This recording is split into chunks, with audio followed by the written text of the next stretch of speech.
What's up, everybody? Blake the Scholar Magic here. Today, I have a competitive deck for you. This is Meria the Scholar of Antiquity, also better known as Gruul Urza. I think that's a good comparison to make for it.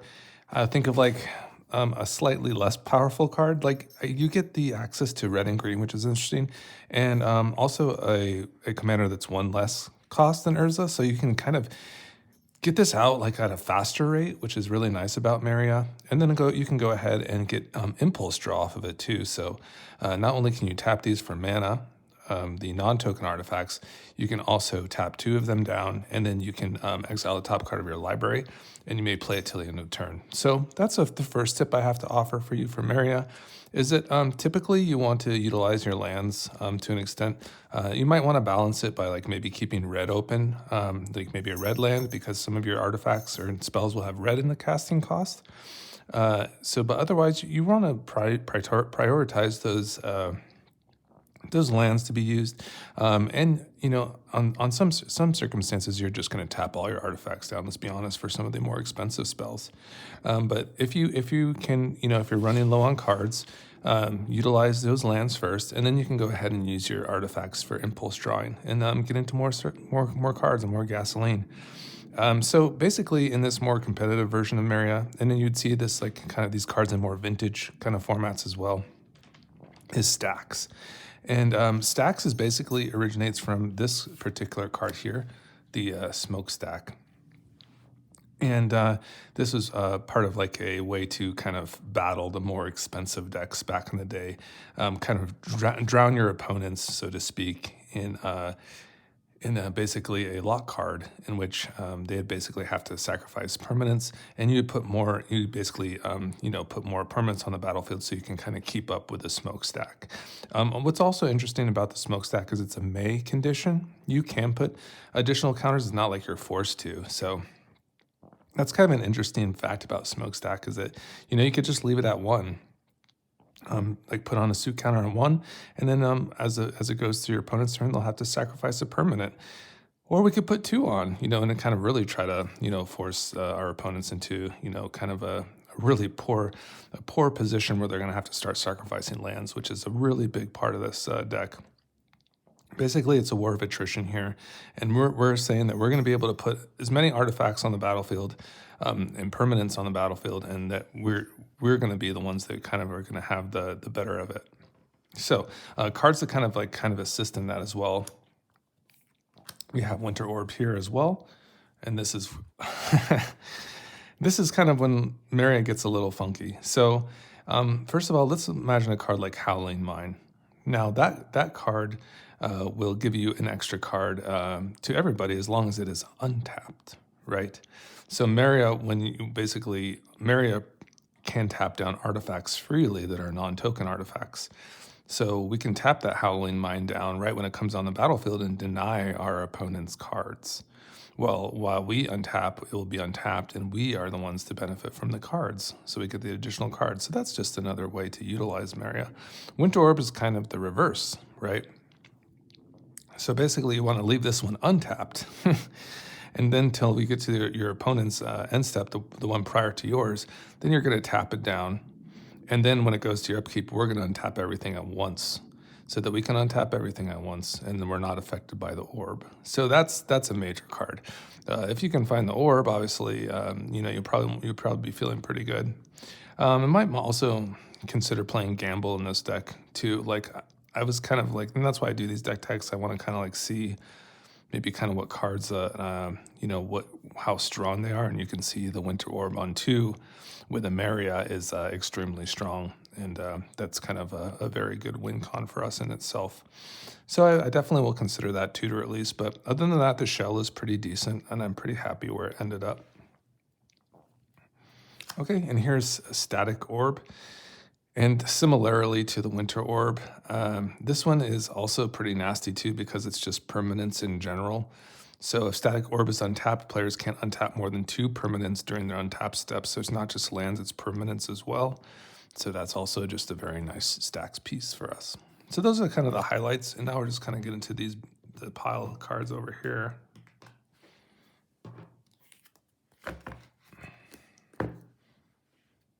Okay, perfect.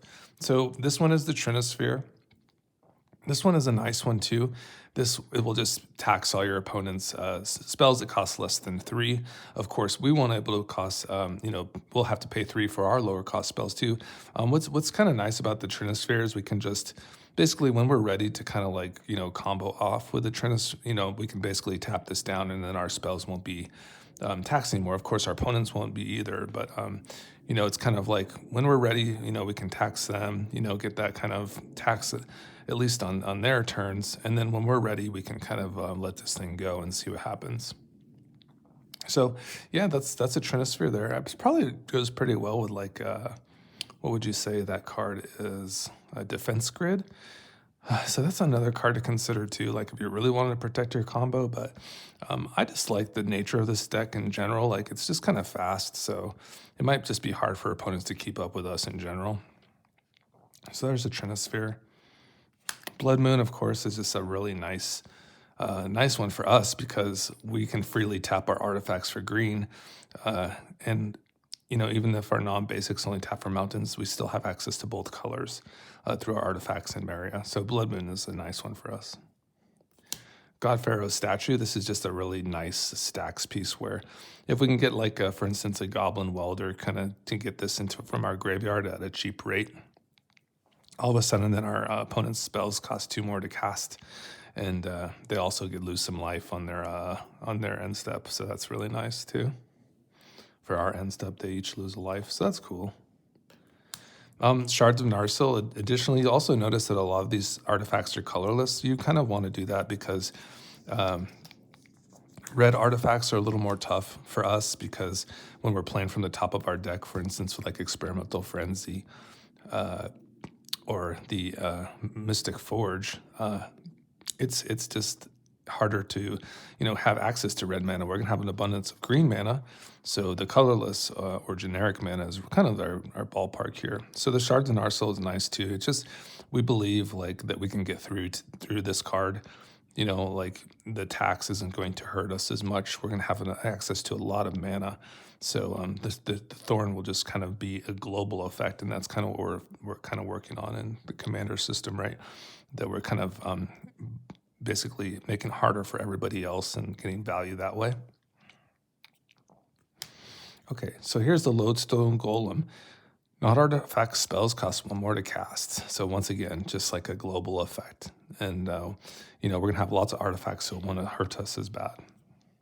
Here's the Null Rod. So this will basically shut off all our opponents that like want to use mana rocks for mana. We'll still be able to tap them with Meria because Meria just uses her ability. We're not using the artifact's ability, for instance. So that's how we get around that. So Null Rod is perfect. It'll even tap for mana. Collector Oof, similarly, will shut down the artifact's activated abilities. It's perfect. Here's our interaction with our artifacts in general. It's important to play a lot of 0, 1s, and 2s from Meria, and these artifacts just fit the bill for creature cards that hit the board and impact the board in good ways. So Hope of Girapur can like delay like maybe a Gandalf who's like trying to impact the board that way, and we can shut them down for a turn by hitting them. It's a nice one. Haywire Might also is very good to kind of like slow down an opponent too, and that's just pays for itself basically with Meria. You can just tap this down and sacrifice itself, and then all of a sudden you exile a non-creature artifact or non-creature enchantment. It's beautiful. Here's a Leveler. This is a really nice one, guys. It's just a nice one to kind of like have in your back pocket, and especially if we're going to be slowing down opponents and kind of getting ahead that way, we can kind of do ground control. We can also get value from this from the graveyard too.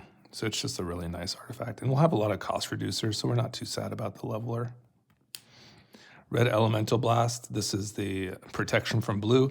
Blue definitely can get us just the way, blue has all that access to like all the bounce spells like Cyclonic Rift and such, and those are really nasty.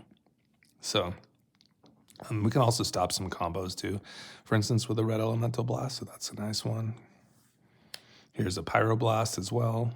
So these can also counter target spells if it's blue, destroy target permanent if it's blue. Basically similar instance there.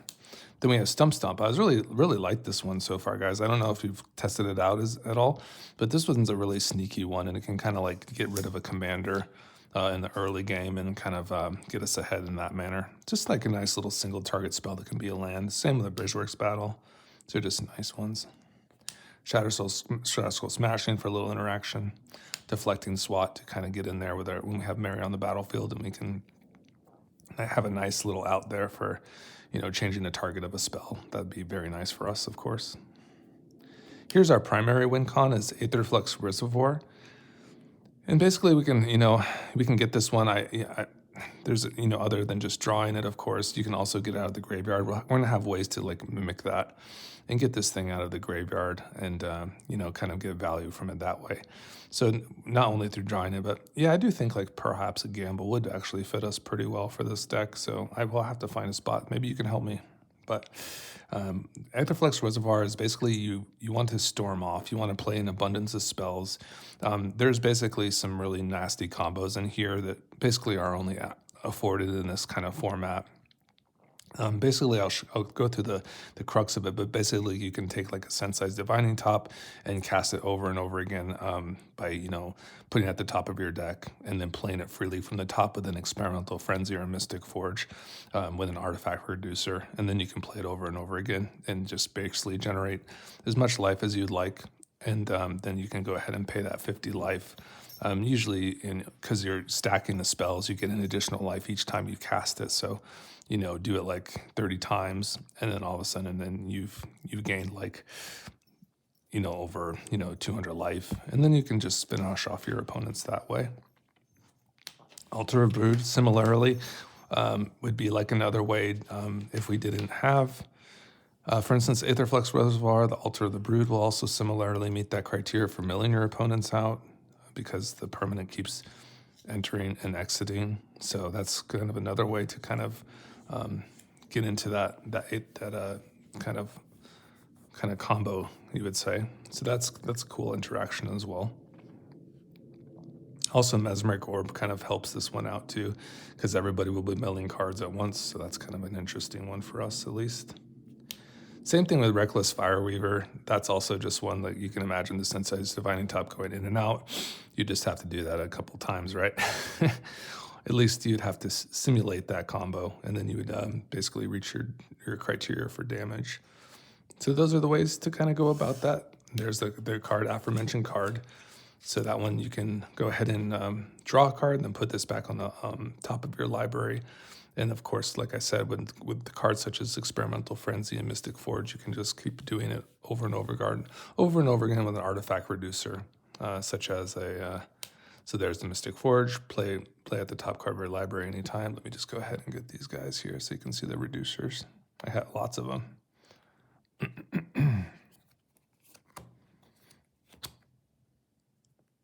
So there's our nice artifact reducers there. Of course, artifact spells cost 1 less to cast. So of course, this is just a 0.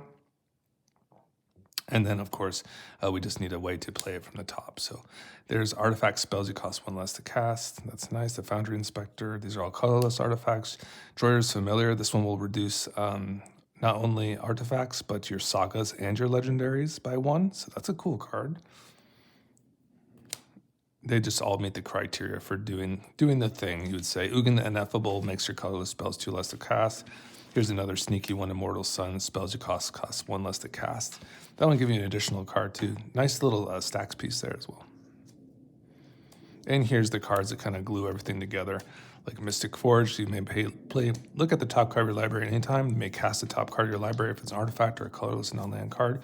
Pay 1 life, exile the top card of your library. Additionally, I have Experimental Frenzy, which is a bomb.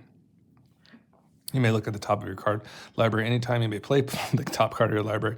You can't play cards from your hand, so you can just play from your library, but that's all we need, really. And we can impulse with Meria, too. So, you can break with lands sometimes, but most of the time you're kind of going off with a Frenzy, I would say. Mycosynth Garden would be a good one to, for instance, copy like a Aetherflux Reservoir. I can imagine that would be like a very good way to like kind of increase your chances. And like even an Altar of Brood, you might, have to do that so you don't deck yourself before you, because you're drawing each time. So maybe like 2 Altar of Broods would be really good. So we like the Mycosynth card, and it could be a land too. It's just great. I just love this card. It's like right there on the top. Then you have like your Underworld Breach lines. And this is like just like more ways to like kind of get into your Aether Flux kind of combo here. So of course, Underworld Breach goes very well with Grinding Station. So there's a couple of key cards that really help Grinding Station go, and of course, Underworld Breach is a card where you can each non-land card in your graveyard has escape. The escape cost is equal to the card's mana cost, plus exile 3 other cards from your graveyard at the beginning of your end step. Sacrifice Underworld Breach, and then Grinding Station for whatever reason just absolutely does that kind of function where you sacrifice an artifact, you put 3 into your yard, and then you get to untap this thing. It's really a really dumb card. It goes really well with like your Lion's Eye Diamonds, for instance, and you can kind of net some mana and get the combo going, and kind of just go from your graveyard, really just play from your graveyard. And a card I really like for this is the Experimental Synthesizer, because it will come on the battlefield and then it will exile. So you get that gas from the exile card, and then you can tap this for mana too and net some mana along the way with Meria.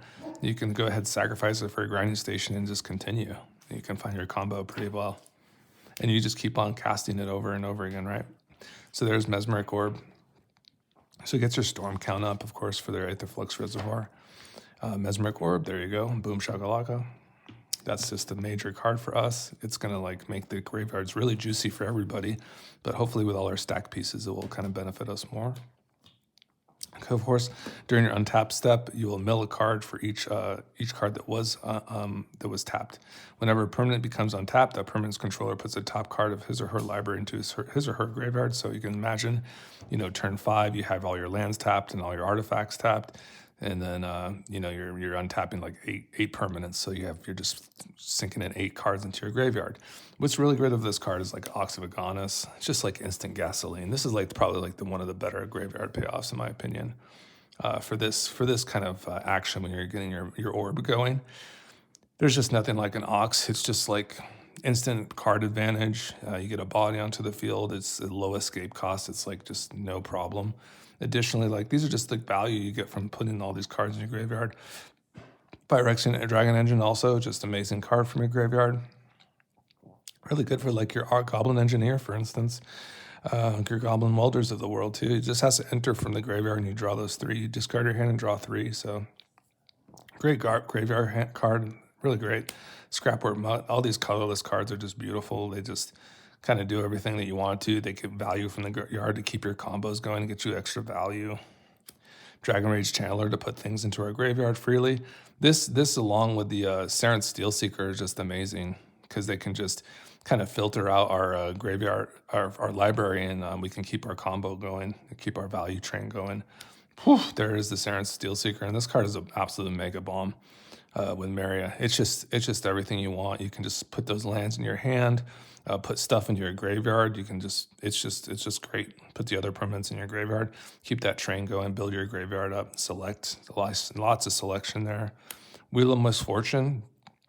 I don't know about your meta, but like I've been able to do wheels pretty easily. I just kind of like say, 10 life. I don't know about your guys' meta, but it seems like I can get these wheels off pretty easily. I don't have to ask for too much life, but we'll see what it's like more like in a competitive pod, because I've only played this deck once in like a competitive pod and it did pretty well. But I'd like to see I'm going to definitely take it, I think, tomorrow. I think our Sunday is the competitive tournament at Commander Games. So I'd like to see how it stacks up against some of the other decks and see if there's like any significant changes that I need to make, or see how their meta responds to, like, for instance, a Wheel of Fortune. What if they say like 15 life, and then I'm like, oh shit, I really want a wheel, So I'm willing to like put some life total up for it. Definitely for this deck, Wheel of Fortune just obviously just gives it to you, right? Each player must discard their hands and draw 7 cards. It's beautiful for us because we just basically spew our hand out really fast with this one. Goblin Welder, just another beautiful card for the graveyard, just loving to exchange artifacts for bigger things in our graveyard. Goblin Engineer will just entomb anything that we want to the graveyard. It's beautiful. You can also just exchange artifacts for 3 costs or less and pay it in the red. So there's a little bit of a charge on it, but I just love the entomb fact and the selection. Noxious Revival to get into our graveyard and get some juicy things back. Just put on the top of our deck and then just get it with a Meria, impulse it into our hand. I just love it. Palantir is kind of just a nasty one. It can build our graveyard. It can like punish our opponents who might think we're not playing too many high costed casting cards. It might just OTK them on the spot. This card is a really interesting one, but in a previous video, like I made a major flub against like one of the new outlaw commanders that basically loot. It takes from your hand, like on upkeep, your library, and as a crime, and Jasper Flint. And I was like trying to be cool because I'm like, oh, so the trick is on the first one, because you put an influence counter on this, you're just going to want to put the card that you want. If you do like one of the cards from the two, you just put it in the second spot. And of course, they'll mill the first one because it's just a card to mill in the graveyard the first time around, right? And then you'll draw that the second time. Well, of course, they took my one ring, so it was a disaster, but because I put this one ring second. But if you all know about the Palantir, it's a great card. It's a really fun one to get the hang of. Scrap Mastery, just a nice one where, if stuff get bombed, we can just bring it back with Scrap Mastery. Seems like a great deal. Ballad Recovery to get action from the graveyard. Commercial District also to get that nice surveil into our graveyard and just be able to fetch at any time. Fulmore Revolt to also discard into our graveyard and also to kind of tutor up some things. So that's a nice kind of little juncture for the Fulmore Revolt. These are lands. And then we just have some nice graveyard interaction because we will be juicing up people's graveyards to a degree, with for instance, with the Mesraic Orb and such. So Tormod's Crypt is a nice 0-drop for us, and the Stone of Eric is just a nice selection as well. Mishra's Bauble for some card advantage along with Urza's Bauble. Just nice 0-drops for us. Also turn on like your Mox Opals pretty fast. Then you have like your Howling Mines of the world. Let's just give that, I mentioned that, tap this down. Our opponents will be denied a card, but we will get the card when it untaps, right, during our draw step. Beautiful stuff, guys.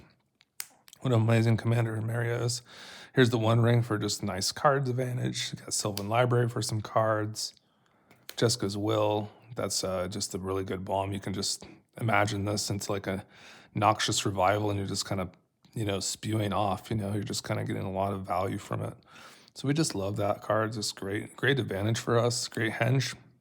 Kind of on the higher side, but we'll see how it goes. I'm willing to always try it. And we have a decent amount of creatures, and I like cards, so we'll see. I'm still kind of figuring this one out. I mean, that could very well be a gamble, like the Great Henge, for instance. It is really nice card advantage, but for instance, if we just are strictly speaking, like if we're our modus is to find, like, for instance, a Winter Orb and really chance it and really, try to risk the game on a Winter Orb, then maybe this could be like a gamble, right? Elvish Mystic for some nice rampies. Urza Saga is also, I'd consider, just kind of like a ramp spell too, who usually just finds your Soul Ring, but it could find some other, 1-mana artifacts that we might be digging at that time. Urza Saga, Mox Opal, just a beautiful card. Some of these are proxied, some are not. This is one of that are not, so I'm very lucky to have Mox Opal, but a lot of these are like, a lot of them are. Because it's just a crazy format, guys. These cards are just juiced. Paradise Mantle, this is just a nice one for Meria. It just turns her into a mana rock herself, which is beautiful, and it just is a nice 0-mana costed spell for us. It's beautiful, guys. Ruby Medallion, nice one for making our red spells cost 1 less to pay, and we can also tap these down for mana, so it's like a double-double. We love that. Mana Vault, this is just all our ramp. We just have some nice ramp here. Overall, just some nice choices for the Meria girl. Carpet of Flowers seems good. Chrome Mox. Yeah, we have some nice rampage. Ragavan, good with Mox Amber, of course. So there's that. Mox Diamond. Yeah, Soul Ring. Some good stuff here, guys. Emerald Medallion. It's beautiful. Ancient Tomb. Definitely some speed here. Got some Lava Spur Boots and some speed in general, wouldn't you say? The Lava Spur Boots. It's great. Great card for our Gabos. Just kind of nice to put something hasty, a little protection on. Really cheap costed spell. Same with Swiftfoot Boots. We love it. We love it. Good stuff, guys. I'll probably actually go, now I'm looking at this deck. I used to have a couple swords in there. So this one will probably be better served as Lightning Greaves, because I don't think we're equipping too much stuff onto our creatures, really. We have a lot of things that turn off equips, actually, in general. So probably Lightning Greaves would be much better. Shifting woodland, just to like turn stuff in our graveyard. For instance, you can, turn your stuff into like, turn this into like an experimental frenzy and really try to pop off for the turn if it's in your graveyard. I really like that idea. Maybe even your Aetherflex Reservoir if it got in there somehow. Prismatic Vista, these are just all just kind of the land base we have. Spire of Industry, got some fetches. Nothing too crazy here. Command Tower, Plaza, Stomping Ground, Mountain. We got some good stuff in here. Cavern of Souls, beautiful. Gaia's Cradle for that nice creature action. Beautiful stuff, guys. Taiga, this is it's a nice proxy, huh? Should probably get that one eventually, right? Maybe if I get 500 subscribers, I'll gift myself a Taiga. Aaron Mesa, help me get to the Taiga, guys. Help me today. Like and subscribe, share with your friends. Thanks. Also, I am doing a giveaway, guys. So as I get through these sweet lands like Boseiju and Arena of Glory, which gives a creature haste, which is just really cool. And we have some fetch lands here. We have the fetches and a couple basics, and a couple fetches. Here's the giveaway. All you have to do is comment on the videos from now until I get 300 subscribers. So I thought that'd be cool. I just was looking through my collection. I was like, yeah, these look like some nice ones to give away. I have extras. So I figure this is just a cool one. So Ophelia, the Viper Whisperer, Zagoth's Triome, and Ketria Triome. And I'll also be giving out some, probably some extra cards that are symbolic to me, part of the giveaways as well. So someone's already done that and they did very well, and it looks like they're trying to do it again. So maybe they'll win again. But yeah, that's what I got going on here. These are just some cool cards. Yeah, that's about it. I hope you enjoyed this deck. I can't wait to hear from all of you, especially because I'm going to put some, very, very powerful phrases in this Gruul. Oh, the Gruul Urza and cEDH Stax. What else should I call this video? This is like insane cards. Gaia's Cradle. There's this insane stuff here. I just can't really get over it. This is a kind of a mega action. But yeah, I'm definitely going to find a gamble in here. I feel like, yeah. And I feel like, we can maybe even just see how the deck goes. I think the leveler just fits because we're going to be accessing our graveyard so much, to be honest. So I feel like that's just like an easy fit for us. So I'm not too scared about that 8-drop to be actually, especially with like our Goblin Welders like around here. And then like Scrap Mastery, I'm really not too afraid. I'm pretty happy about it. So yeah, just some really cool lines here. And I'm very excited, kind of see how they end up, because a lot of this is some I know for sure, like the Reckless Fireweaver is very straightforward. The Ultra the Brood seems a little more interesting with the Divining Top because, you're kind of decking yourself at the same time. So that's kind of an interesting one to kind of explore. But, obviously the Fireweaver and Aetherflux Reservoir are just kind of no doubt just really good with those artifact reducers and your Experimental Frenzy and Sensei's Divining Tops. So, yeah, overall, I just kind of really excited about this one. And the Stax is just nasty in general. You can just kind of close people out with that. So, yeah, I feel pretty confident about it, guys. What do you guys think? I hope you all have a good day. Bye-bye.